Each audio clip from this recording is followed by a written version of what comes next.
Vamos a orar. Padre, te damos tantas gracias, Señor, por nuestra vida, Dios mío. Gracias por el don de tu palabra viva y eficaz. En esta hora, Dios mío, te pedimos, ilumines nuestro entendimiento y ablandes nuestro corazón. Que esta no sea la palabra de un hombre, sino la tuya, Dios mío, resonando en lo profundo de nuestro ser. Que en todo tiempo, desde la primera hasta la última palabra, sea para la gloria de tu Hijo amado, nuestro Señor y Salvador Jesucristo. Gracias, Dios mío. En su precioso nombre oramos. Amén. Amén. Tomen su lugar, hermanos.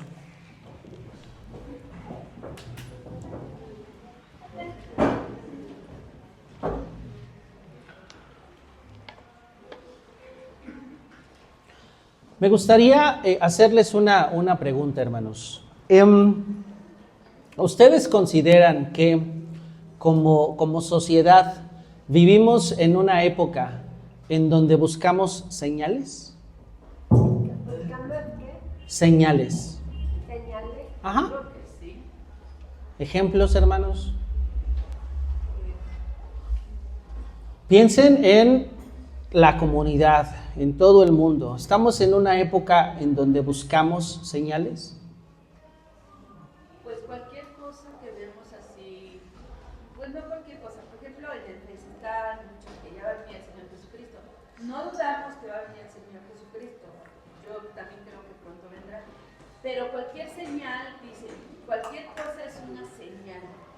Y yo pienso que las señales son específicas, ¿no? Para esperar al Señor Jesús.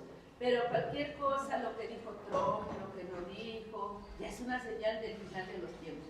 Ajá. Es lo que dicen, por eso digo que sí hay señales. Ok. Bueno, la gente cree en esas señales. En ese tipo de señales, ¿no? ¿Algún otro ejemplo, hermanos? Una sociedad que busca señales, ¿será o no será? ¿Ustedes creen que unos novios que estén a punto de casarse buscarán como una señal para asegurarse de que están tomando la decisión correcta? A veces sí. A veces sí, a veces no. A veces es tanto el amor que los nubla. La verdad, hermanos, es que estamos constantemente buscando señales, una prueba externa, una garantía que calme nuestra incertidumbre. En algunos casos, las personas que se dedican, por ejemplo, a inversiones grandes, buscan señales en patrones que les ayuden a entender si la decisión que están por tomar es en beneficio de su empresa o no. En algunos otros casos, buscan señales sobre las decisiones que están por tomar. Y en los tiempos de Jesús, si nos vamos a esta parte de la palabra, no era nada diferente. La gente, como lo vemos en este relato, se agolpaba a su alrededor. Ellos ya habían visto milagros asombrosos, pero su corazón seguía pidiendo más, seguía pidiendo señales. Lucas 11, en ese versículo 29 dice, y apiñanándose las multitudes comenzó a decir, esta generación es mala, busca una señal, pero no se les dará más la señal que la de Jonás. Porque así como Jonás fue señal para los ninivitas, también lo será el Hijo del Hombre para esta generación. Y termina, la reina del sur se levantará en el juicio con los hombres de esta generación y los condenará. Porque ella vino de los confines de la tierra para oír la sabiduría de Salomón, y he aquí, uno mayor que Salomón está aquí. Los hombres de Nínive se levantarán en el juicio con esta generación y la condenarán. Porque ellos se arrepintieron ante la predicación de Jonás, y he aquí, uno mayor que Jonás está aquí. El tema central que nuestro Señor Jesucristo nos presenta el día de hoy es que Él es la única señal que necesitas.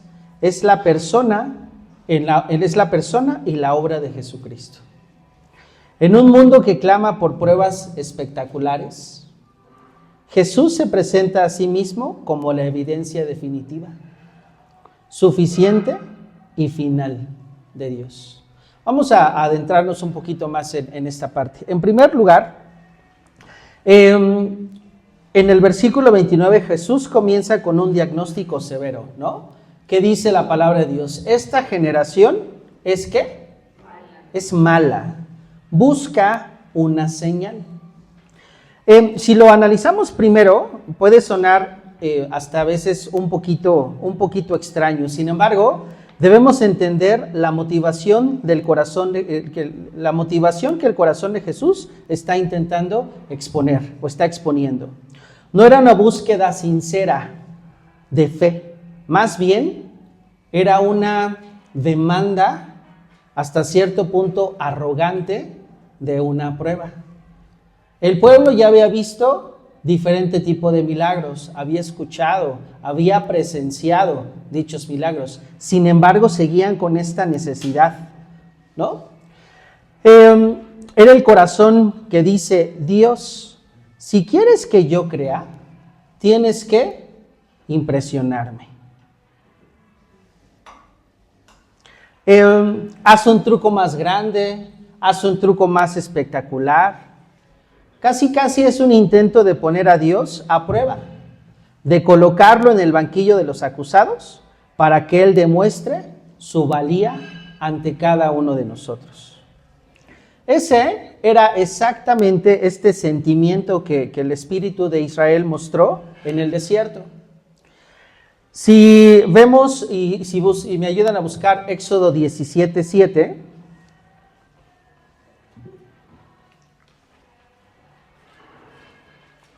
Y quien lo tenga, hermanos, lo puede leer, por favor. Éxodo 17:7. Dice, y llamó el nombre de aquel lugar Masá y Meribá, porque la rencilla de los hijos de Israel y porque tentaron a Jehová diciendo, ¿está pues Jehová entre nosotros o no? El pueblo de Israel, a pesar de haber visto ya al Mar Rojo abrirse, el maná caer del cielo, aún así dijeron, ¿está pues Jehová entre nosotros o no? Habían visto el poder de Dios, pero querían controlarlo. El apóstol Pablo reafirma este diagnóstico siglos después. En 1 Corintios 1:22 dice, porque los judíos piden señales y los griegos buscan sabiduría. Esta continua demanda de señales es un síntoma de un corazón que no quiere someterse. Quiere un Mesías a su medida, un rey que haga milagros a la carta.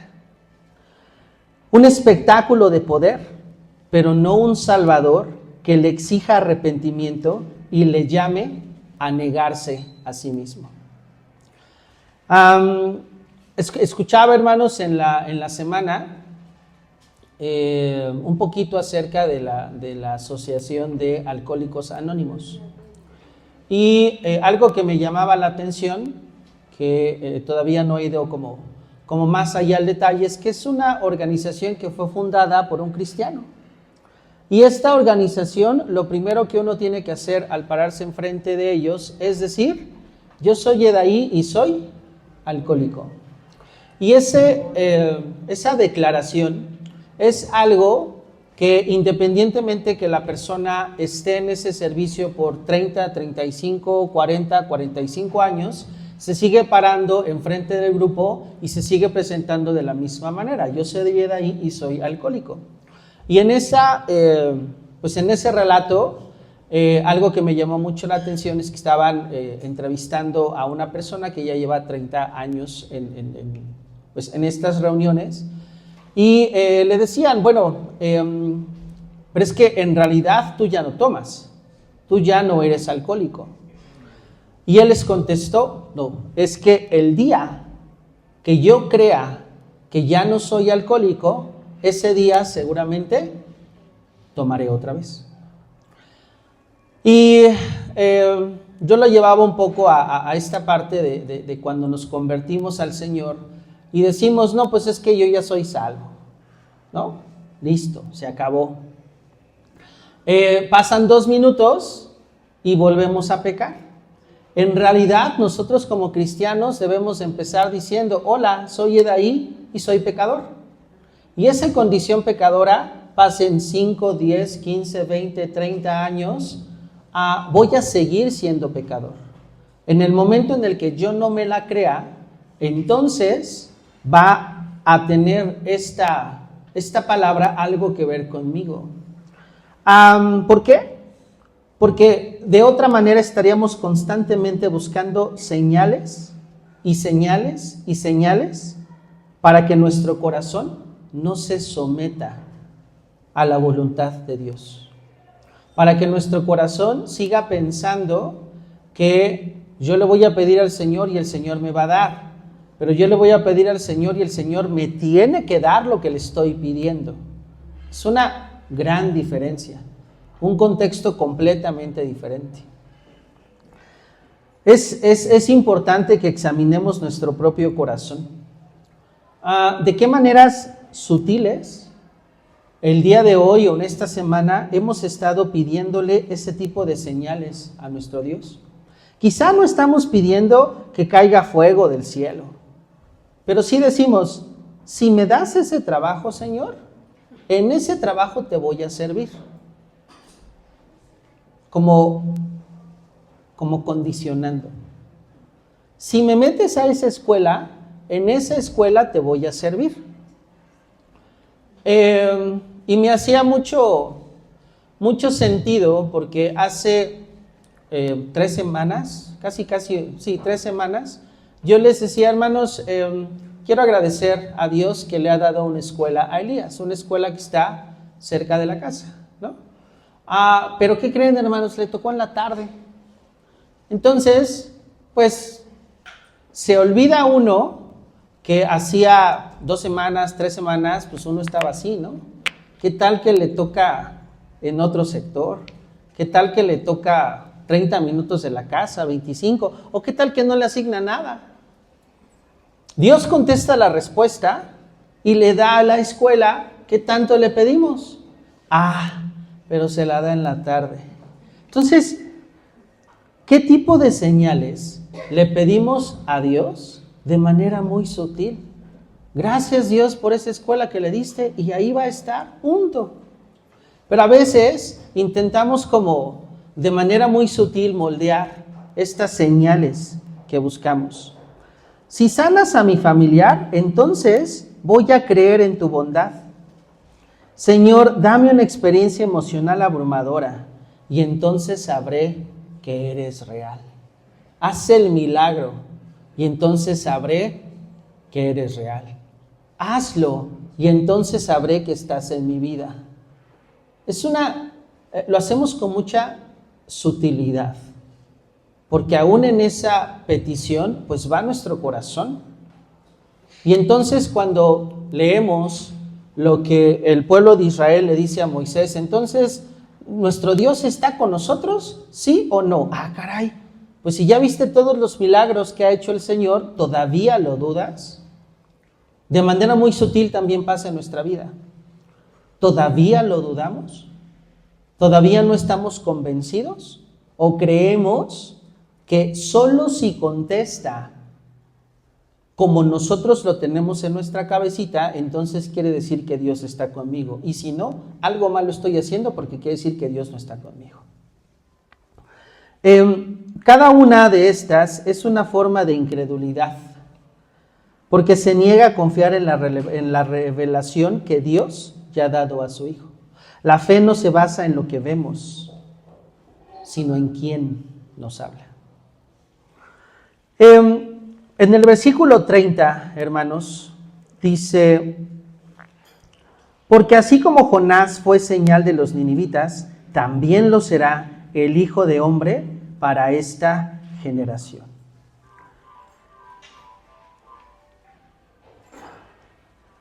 Ante la demanda perversa de una señal, Nuestro Señor Jesucristo no los deja con las manos vacías. En ese momento les promete una, pero no es la que ellos esperaban. Les dice, no les dará más señal que la de Jonás. ¿Y cuál es esta señal? En el Evangelio de Mateo, si buscamos por favor Mateo 12, el versículo 40, ¿y alguien le puede dar lectura? Mateo 12, versículo 40. Porque como estuvo Jonás en el vientre del gran pez 3 días y 3 noches, así estará el Hijo del Hombre en el corazón de la tierra 3 días y 3 noches. Este, hermanos, es el verdadero corazón del Evangelio. Porque como estuvo Jonás en el vientre del gran pez 3 días y 3 noches, así estará el Hijo del Hombre en el corazón de la tierra 3 días y 3 noches. La señal no es un cometa en el cielo, no es un trueno ensordecedor como esta semana que estuvieron los truenos, pero con todo, hermanos. La señal, hermanos, es la muerte, sepultura y la resurrección de nuestro Señor Jesucristo. Hay que darle una meditada a esta parte. No es un cometa, es la muerte, el sepulcro y la resurrección de nuestro Señor Jesucristo. Así como Jonás fue tragado para el juicio por este gran pez y contra toda esperanza fue devuelto de las profundidades para predicar, así Cristo nuestro Señor tomaría ese mismo juicio de nuestro pecado. Descendería a la tumba, al corazón de la tierra, y al tercer día sería devuelto de la muerte. No como un profeta reacio, sino como el Rey victorioso sobre el pecado y la tumba. La resurrección es el sello de aprobación del Padre sobre la obra del Hijo. Es nuestra validación divina de cada palabra que Jesús habló. También, hermanos, estaba yo leyendo una historia que me pareció sumamente interesante sobre esta parte y se las quiero compartir. Existía un señor de nombre, se me fue su nombre, Lee Strobel. En 1970, este señor era el editor legal de un prestigioso periódico en Estados Unidos que se llama Chicago Tribune. Y este señor se daba a conocer porque él era ateo. Toda su vida fue ateo. Y algo chistoso que le pasó fue que pues estaba casado y en una de esas llega a la casa y su esposa le dice, ¿qué crees? Soy cristiana. ¿Se imaginan ese shock? Para él, para este señor. Quienes hemos vivido en un matrimonio en donde uno es convertido y el otro no, sabemos de las diferencias que existen si ya de por sí es complicado cuando dos familias se relacionan a través de sus hijos porque vienen de dos culturas completamente diferentes, más lo es cuando son dos creencias diferentes, ¿no? En este caso en específico, Lee Strobel tuvo la decisión de intentar por todos los medios posibles convencer a su esposa del error gravísimo que estaba cometiendo en su vida. Y entonces lo que él hizo fue, evidentemente, editor de un gran periódico, era periodista, investigador, se puso a investigar. Lo que él estaba buscando era refutar la resurrección de nuestro Señor Jesucristo. Buscar tal vez que en alguna de esas personas tuviera él la oportunidad de decir, es que mintió, es que no lo vieron, es que en realidad en la tumba había un cuerpo, la tumba no estaba vacía. A través de testimoniales, a través de medios científicos, viajó a diferentes lugares como para este proceso de investigación. Al final del día, tuvo que aceptar esa verdad histórica de la resurrección de nuestro Señor Jesucristo. Y no tuvo cómo refutarle a su esposa algo en lo que ella creyó por fe. Él necesitaba, en su entendimiento, poder validar, revisar, checar cada una de esas fuentes, pero al final ambos llegaron a la misma conclusión. Jesús resucitó. Una por fe y otro a través de un trabajo de investigación que le duró muchísimos años. La resurrección es el sello de aprobación del Padre sobre la obra del Hijo. Es la validación divina de cada palabra que Jesús habló. Como le escribe Pablo en Romanos 1:4, Jesús fue declarado Hijo de Dios con poder, según el Espíritu de Santidad, por la resurrección de entre los muertos. Esta, hermanos, es la única señal que nuestra fe necesita. Si Cristo resucitó, entonces todo lo que dijo es verdad. Si Él resucitó, entonces Él es quien dijo ser el Hijo de Dios. Si él resucitó, entonces su sacrificio en la cruz fue aceptado y nuestro perdón es seguro. Por eso Pablo llega a decir en 1 Corintios 15:17, y si Cristo no resucitó, vuestra fe es vana. Aún estáis en vuestros pecados. Aún no nos podemos levantar y decir, soy Edaí y soy pecador. Entonces, hermanos, no hay que buscar más señales. Si miramos la tumba vacía, esa es la firma de nuestro Dios en la historia, la evidencia irrefutable de que Jesús es el Señor, como lo acabamos de cantar, y de que toda la fe cristiana se sostiene o se cae sobre esta señal histórica, poderosa y también definitiva. Y finalmente, hermanos, Jesús presenta a dos testigos inesperados que se levantarán en el día del juicio para condenar a esta generación incrédula. Una reina pagana y una ciudad perversa. Primero, la reina del sur, ¿no? Esta es la reina de Sabá, según el relato que encontramos en Primera de Reyes 10. Ella escuchó rumores de la sabiduría de Salomón, un simple hombre, y emprendió un viaje peligrosísimo y también sumamente costoso. Obviamente fue un viaje largo, de meses, solo para escuchar las palabras de este hombre, para escuchar las palabras de Salomón.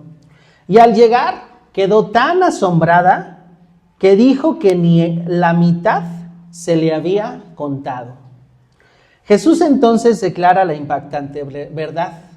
Y he aquí, uno mayor que Salomón está aquí. Esa referencia bíblica que tenemos sobre sabiduría, ¿no? Cuando alguien nos pregunta, dime un hombre sabio de la Biblia, decimos todos, Salomón, ¿no? Es fácil. Pero ¿quién es un hombre con una sabiduría mayor que la de Salomón? Nuestro Señor Jesucristo. Salomón tenía sabiduría de Dios.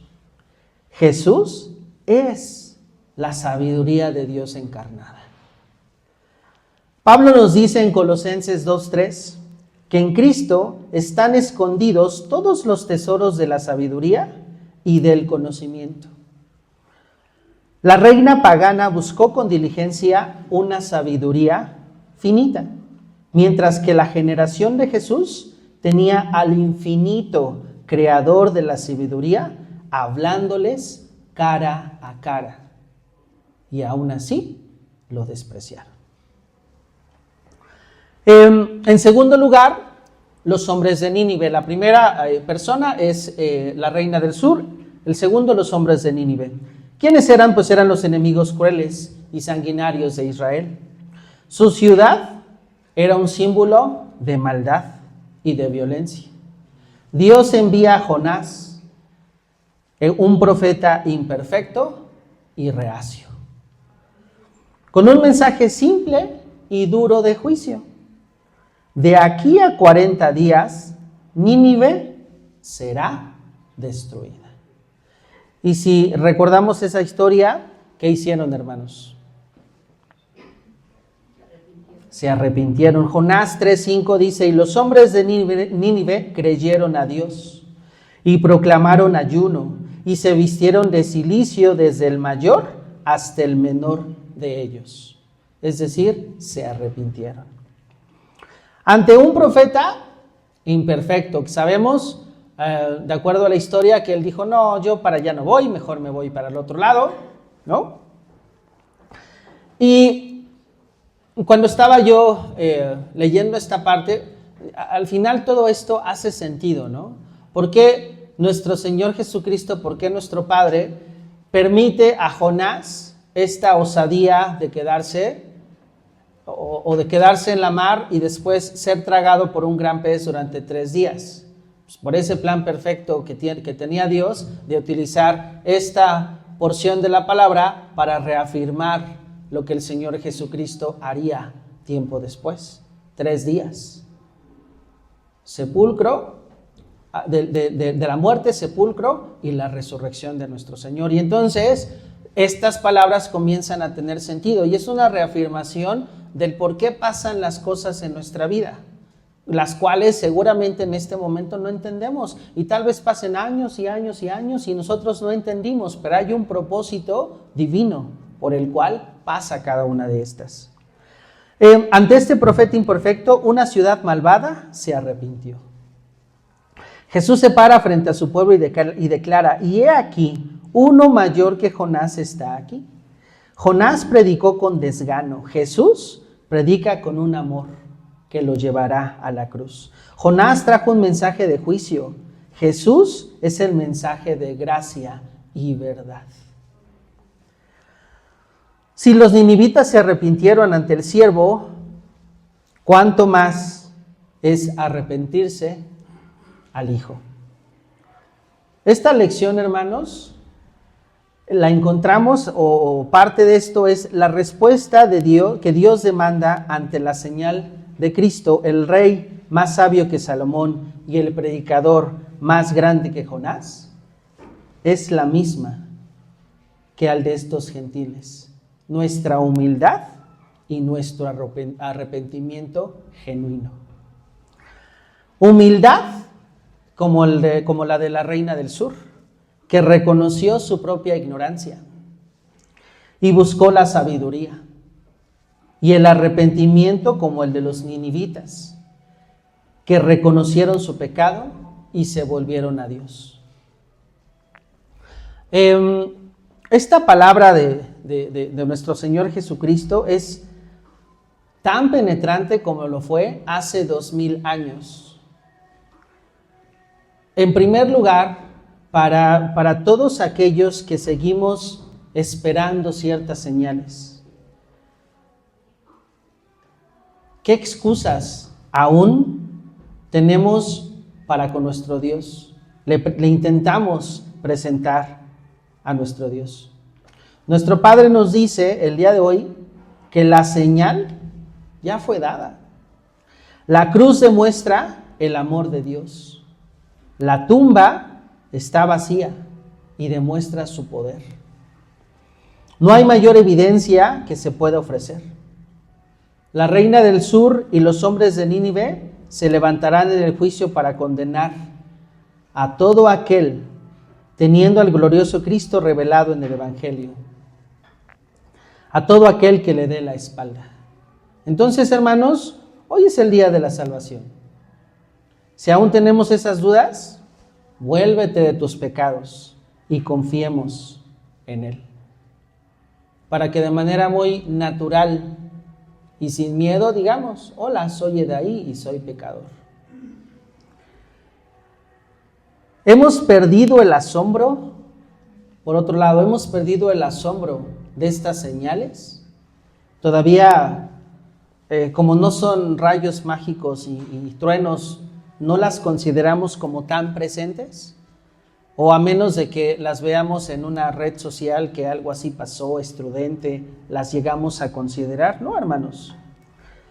A veces, en nuestro andar cristiano, pensamos que la resurrección es una simple doctrina en nuestra mente en lugar de la realidad explosiva que transforma nuestras vidas. Es tan común para nosotros hablar de ella que la damos por hecho. La recordamos cada año y nos llega al corazón.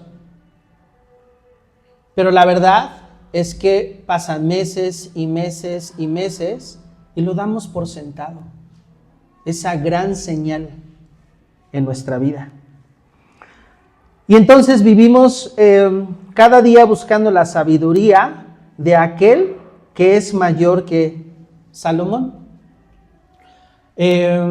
Cuando somos niños, vemos a nuestro papá y le creemos absolutamente todo. ¿No es así? No. Cuando somos niños, estamos hablando de 2 años, 3 años, 4 años. Si decimos a nuestro hijo, no, eso te va a pasar. Ok, me dijo mi papá que eso, y eso es la verdad, ¿no? Comienzan a crecer y tienen 11, 12, 13 años y ¿nos creen lo mismo? No, desde antes, dice el pastor. Sí, desde antes. Empiezan a cuestionarnos. No es cierto. Mi papá me lo dice porque no quiere que lo haga. Mi papá me lo dice porque le da miedo a él, pero no pasa nada. Y conforme van creciendo, cuando empiezan a tener 19, 20 años, 21, ¿nos creen? Pues ya va como bajando, ¿no? Si nos crean el 100, ya nos creen un 20, un 25. Y conforme vamos creciendo, cuando ya tenemos 35, 40, 45, ¿les creemos a nuestros papás todo lo que nos dicen? Sí. Ay, sí, cómo no. Ajá. No, la verdad es que decimos, ay, no, mi papá está mal. Ya, pues es que ya está viejito, ya no. Ya no, en estos tiempos ya. Exacto, hermana. Y nosotros, como creyentes, pareciese que somos rebeldes ante nuestro Dios. ¿Por qué? Porque primero empezamos, no, yo no voy a hacer eso porque no, me acabo de convertir, no, tiene una semana, ¿qué van a pensar los hermanos? Me acabo de bautizar. 35 años después, no pasa nada. Perdemos esa señal tan clara y la importancia que tiene. Entonces, hermanos, no olvidemos o busquemos que esa señal de Jonás, la muerte y la resurrección de nuestro Señor Jesucristo, no sea solo un hecho histórico, como el personaje que les comenté, ¿no? No sea un hecho histórico que sea investigado, revelado y aceptado porque así ocurrió, sino más bien sea el centro de nuestra adoración, la fuente de nuestra esperanza y el motor, sobre todo, de nuestra obediencia. Si queremos buscar esa sabiduría, no la tenemos que buscar viajando y buscando a Salomón, como lo hizo la reina del sur. La tenemos en su palabra. Si como niño, como joven, como adulto, en mi caminar cristiano sigo teniendo dudas y preguntas, no olvidemos que la sabiduría la tenemos en la palabra de Dios y que no hay hombre más sabio que nuestro Padre. Instruyamos a nuestros hijos, niños, adolescentes a entender que no hay otra persona que sea más sabia que nuestro Padre, que no es ese actor, que no es ese cantante, que pareciera que tiene todas las respuestas del mundo porque en Instagram tiene una vida plena. También llora, también sufre, también tiene problemas. La sabiduría es la que tenemos en la palabra de Dios. Dejemos de buscar señales en las nubes y fijemos nuestros ojos en la única señal que importa: Cristo mismo, nuestro Señor, nuestro Salvador y nuestro Rey. Vamos a orar, hermanos. Padre, gracias, Dios mío, te damos por la señal gloriosa de tu Hijo. Perdónanos, Padre, por las veces que con corazones incrédulos buscamos otras seguridades. Cautiva nuestros corazones de nuevo con el milagro de la tumba vacía. Que vivamos en sumisión, Padre, a la sabiduría de nuestro Rey, que es mayor que Salomón, y en arrepentimiento constante ante la predicación de nuestro Señor, que es mayor que Jonás. Que toda nuestra vida sea un testimonio de la realidad y el poder de Jesucristo resucitado en nuestra vida, Señor, en cuyo nombre oramos. Amén. Dios les bendiga, hermanos.